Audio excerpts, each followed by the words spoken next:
মালটা, ডিম, চিনি আর তেল দিয়ে। আসসালামু আলাইকুম, স্বাগতম কনক শোভন ব্লগসে। আজকে আমি মালটা কেক বানাবো, সেজন্য মালটা, ডিম, 3টা ডিম নিয়েছি আর 1 কাপ ময়দা নিয়েছি। এখন মালটাটাকে কেটে নিব। আর তার আগে যেটা করব, এখানে আমি ময়দাটা দিয়ে দিচ্ছি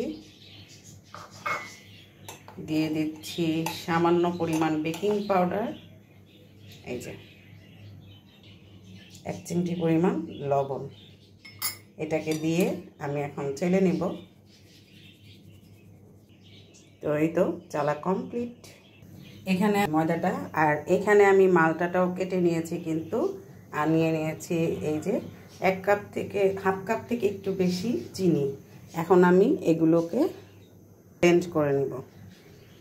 তো প্রথমে আমি ডিমগুলোকে ফাটিয়ে নিব। তো মালটার সাথে ডিমগুলো নিয়ে নিয়েছি, চিনিটাও নিয়ে নিচ্ছি। এখন দিব তেল। তেলটা দিয়ে দিচ্ছি হাফ কাপ পরিমাণ, তারও একটু কম। এখন আমি এটাকে ব্লেন্ড করে নেব। আর একটা মালটা আমি 3টা ডিম দিয়েছি, কারণ ডিমগুলো একটু ছোট ছিল। আমি অনেক সময় বড় ডিম হলে 2টা দিই, আবার অনেকে 4টাও দেয়, তা আমি 3টা দিয়েছি। তো এখন ব্লেন্ড করি, তারপরে দেখাচ্ছি।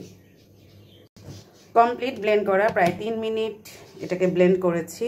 এখন তারপরে যদি মালটার ছিলকা একটু থেকে যায়, কিছু করার নেই।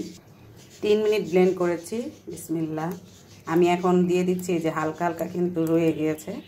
এটা ছেঁকে দিলে ভালো হয়, কারণ অনেকে দেখা যায় মুখে লাগলে চামড়াটা তিতা লাগবে, তাই ছেঁকে দিলে ভালো হয়। আমি এমনি দিয়ে দিলাম।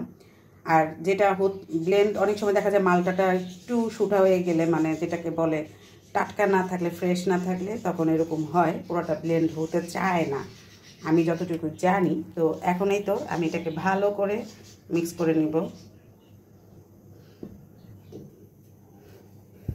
খুব সুন্দরভাবে কিন্তু মিক্স করে নিয়েছি।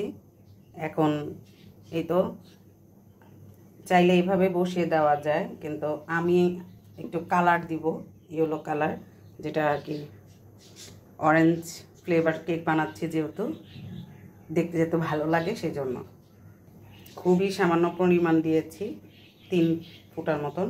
এখন জাস্ট মিক্স করে নিব, তারপরে আমি এটাকে বসিয়ে দিব চুলায়। দেখেন কালারটা মিক্স করাতে কিন্তু আরও সুন্দর লাগছে দেখতে। তো যেহেতু আমার মিক্স করা কমপ্লিট, এখন আমি এটাকে কেকের পাত্রে ঢেলে নিব। দেখেন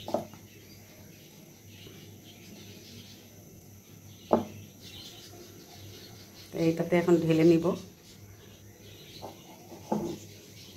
বিসমিল্লাহ।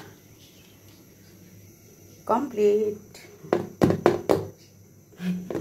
আমার তো খুব ভালো লাগতেছে। তো এখন এটাকে চুলায় বসিয়ে দিব। এই যে এটা গরম করে নিয়েছি 5 মিনিটের মতন। বিসমিল্লাহ। এই যে খুব সুন্দরভাবে বসিয়ে দিলাম। এখন ঢেকে দিব। এই একদম কম আছে বসিয়ে রাখবো 40 থেকে 45 মিনিট। আমার কেকটা কিন্তু কমপ্লিট। এখন আমি ঢেলে নিচ্ছি। তবে তার আগে বলে নিচ্ছি, আমি কেকটা যখন চেক করতে গিয়েছিলাম, হাতে ছুরি ছিল, মানে হাতের কাছে, তাই ছুরি দিয়ে আমি চেক করতে গিয়েছি ভিতরটা হয়েছে কিনা। তাই আমি আবার কি করছি, এভাবে পোড়াটা কেটে ফেলছি। তো যার কারণে মাঝখান দিয়ে একদম পোড়াটা এভাবে কেটে গেছে। তো সমস্যা নাই। তো এই যে দেখেন আমার কেকটা কিন্তু পুরোপুরি কমপ্লিট, এবং খেতেও কিন্তু সেই স্বাদ হয়েছে আর সফটও হয়েছে। তো আমি সবসময় মালটা কেক তৈরি করি, খুবই ভালো হয়। তো আজকের মতন এতটুকুই। সবাই ভালো থাকবেন, সুস্থ থাকবেন। আল্লাহ হাফেজ।